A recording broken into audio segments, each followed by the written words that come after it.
Hello guys, आपने Patalok season first देख लिया होगा। इस सीरीज ने जाते जाते हमें कुछ सवालों के साथ छोड़ दिया है। मैं इन्हीं कुछ सवालों के जवाब आपको देने वाला हूँ। दोस्तों, पहला सवाल ये है कि ग्वाला गुज्जर ने हाथीराम को क्यों नहीं मारा। दोस्तों, लास्ट में जब फिरंगी ने हाथीराम को पकड़ के ग्वाला गुज्जर के सामने लाया था, तब हाथीराम ने बताया था कि मैं जानता हूँ मास्टर जी मर चुका है, और ये बात वाजपेयी को भी पता है। इसके बावजूद भी ग्वाला गुज्जर ने हाथीराम को इसलिए छोड़ दिया क्योंकि वह जानता था कि हाथीराम एक साधारण पुलिस वाला है जिसकी डिपार्टमेंट में कोई नहीं सुनता, सभी उसको लाइटली लेते हैं। इसी वजह से डीजीपी ने उसे केस दिया।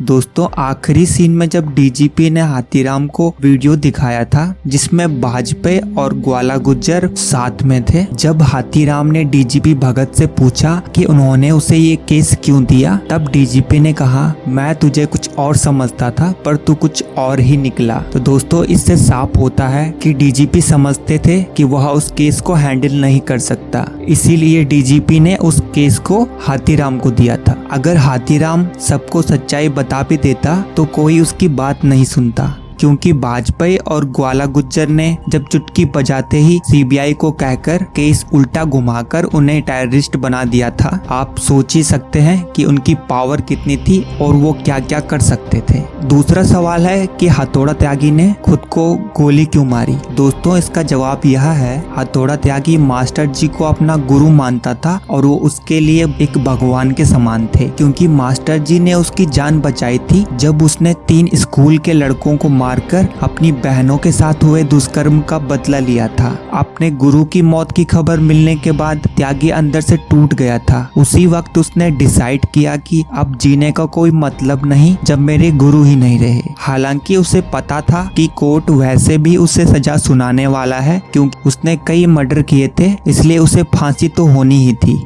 पर वह जिंदा था तो अपने गुरु की वजह से, इसलिए उसने खुद को गोली मार दी। दोस्तों, अगला सोचने वाला सवाल है, ग्वाला गुज्जर ने वाजपेयी की अपोजिट पार्टी ज्वाइन कर ली थी, लेकिन लास्ट सीन में वो वाजपेयी के साथ दिखाई देता है। दोस्तों, इस सवाल का आंसर थोड़ा टेक्निकल है। ग्वाला गुज्जर ने अपोजिट पार्टी ज्वाइन कर ली थी और ये बात अभी तक पब्लिक नहीं हुई थी, और वाजपेयी को पता लगने से पहले ही उसने अपना नाम वापस ले लिया होगा, क्योंकि ग्वाला गुज्जर ये जान गया था हाथीराम के द्वारा कि वाजपेयी को पहले से ही पता लग गया था कि मास्टर जी मर चुका है और अब सारी वोट बैंक ग्वाला गुज्जर के हाथ में है। लेकिन उसे ये बात भी पता थी कि हथौड़ा त्यागी मास्टर की जगह आ गया तो ग्वाला गुज्जर पॉलिटिक्स में नहीं आ सकता। इसी वजह से यह सारी कहानी रची गई हथौड़ा त्यागी को मारने के लिए, और लास्ट में हाथीराम को ही ये खबर देने के लिए कहा गया, क्योंकि उनको पता था कि ये खबर सुनने के बाद त्यागी टूट जाएगा और हो सकता है वो सुसाइड कर दे।